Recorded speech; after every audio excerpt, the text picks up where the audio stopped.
Hi everyone, welcome back to my YouTube channel. I hope you are having a wonderful day so far, and from the title only you must have got to know that into this video I will be covering the experience I had working with different kinds of industry, whether it is a startup or a service based company or a product based organization.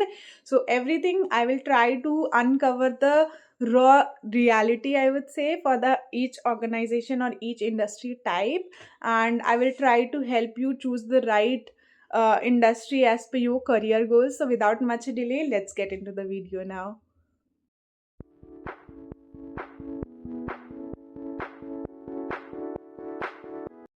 So now to start with, let me give you a brief intro about my experiences working with these three different kind of a industry. So I've started my career with a service based organization, obviously. So that was Global Logic India, and afterwards I've joined Nagaro Software Private Limited, and both were pretty reputed organizations and very good organization to work with overall.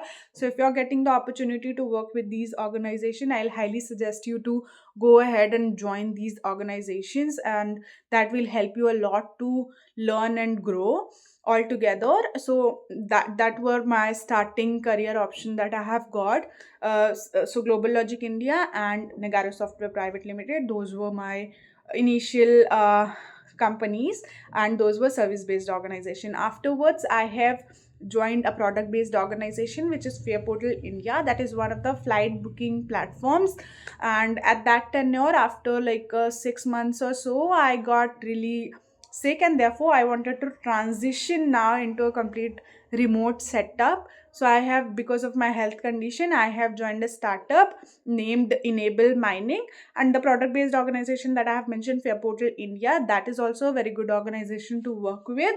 But now the startup that I have got to work, that I have got the opportunity to work with, is Enable Mining, and I will not suggest anyone to join or to work with, because it is quite risky and unstable. In that tenure that I had worked with this kind of with this organization, they were literally continuously hiring and continuously firing, kind of a situation was going on. So that was not a very good place to be into. Of course, if you want to get into that, you can, but that is not my suggestion to the viewers that I am currently having. So do not try getting other offers from other organization, but do not join this organization, because after a month or two you will get fired and you will be sad again. So that will not make any sense. So yeah, that was my experience that I have had with working with these kind of organizations. Now coming to the advantages and disadvantages, or the work life balance that you will get working with these kind of organization, the pay scale, everything we'll try covering. So I'm trying to start in the same structure or the hierarchy that I have just discussed. So starting with service based organization, then we will discuss about product based organization, and then with the startup. So now when you're working with stable or any kind of a service based organization, you will get the major advantage that will be there is, with a shorter tenure, like a year or two, if you are getting to work with in an organization, you will get to explore different kinds of domains. Like, you will, in a shorter tenure, you will get allocated to different kinds of projects, and that projects would be having their own domains. Sometimes it could be telecom, sometimes it could be retail, sometimes it could be fintech, sometimes it could be healthcare or something other, right? So there will be a lot of domains that you'll get to explore, and you will eventually decide, okay, this is something that make you feel interested, and accordingly you can try getting into the next, like the next transition or the switch that you are trying into, so you can accordingly decide onto which domain you want to get into. So that is something that can help you at the initial stages. So service based organization are kind of a good a point to start with if you're not giving much attention to pay scale. Now that is a disadvantage, of course, that I'm talking about. The pay scale is quite lower, but the work culture and the teams, mostly in service based organization, are quite helpful, and that is what is needed at the initial days. Okay, so if you're getting into those kind of organization, that is good, but the disadvantage will be the pay scale will be quite lower. And another disadvantage is that since you are working for a specific clients, sometimes you could also face that you are working in different tech stacks that are completely outdated and that doesn't make sense now. So you might have to sometimes work for different outdated documents or outdated tech stacks, which are not really required, but as per the client demands you might have to work with those kind of tech stacks. So that is another disadvantage. Now coming to a product based organization, advantages: the pay scale will be much better than any other kind of a organization that you are getting into. So the pay scale will be better. And now coming to the other coming to the work culture is also good, the team flexibility, and they provide you good flexibility. There are other benefits and perks also that you get working with a product based organization. So those are the major advantages that everyone sees into the real life, I would say. But now coming to the disadvantage of the product based organization, is that you are working on a one single product. Let's say you are working on Swiggy, okay, or you are working on some different product, Zomato or something of that kind, or you are working on a single product. So that becomes quite repetitive, that you are working on the same metrics, same KPIs again and again, and everything you have to keep an eye on those metrics, that if everything is on track or not. So that becomes quite boring for you to get into. If you are in your late 30s or so, then product based organization or service based organization is the right place for you to be into. But otherwise, I think if you do not kind of feel like it is so boring that you are working on the same thing, then that is something that you can choose. Other advantage in terms of working with the product based organization, that you get to work with sophisticated tools, like very high cost effective tools that you don't easily get to work with when you're working with a startup or a service based organization. So you get to explore different kinds of tools that are highly expensive or so, and those are very good to learn from.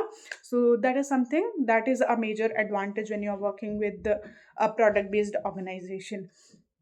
Now these were the major advantages and disadvantages for a product based organization. Of course, the advantages are other perks and the pay scale and the things that I have already mentioned to for the product based organization. But the disadvantage is just the repetitiveness of the same key metrics that you're working with. So you might not find it very interesting as the real challenging thing on a day to day basis after completing a particular tenure. So that is one of the major disadvantage when you're working with a product based organization, right?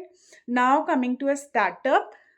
So when you're working with a startup, you really have to be ready to take the ownership, I would say, because you are wearing different kinds of hats. You are all, like, let's say I'm working as a data analyst. Sometimes I'm also working as a data engineer. Sometimes also as a data scientist. So there could be different hats that you would be wearing at one single time, and you have to take the ownership. There's anyone and everyone that can come to you and say that is not working correctly, and you might have to spend extra hours to make that working and to fix that issue.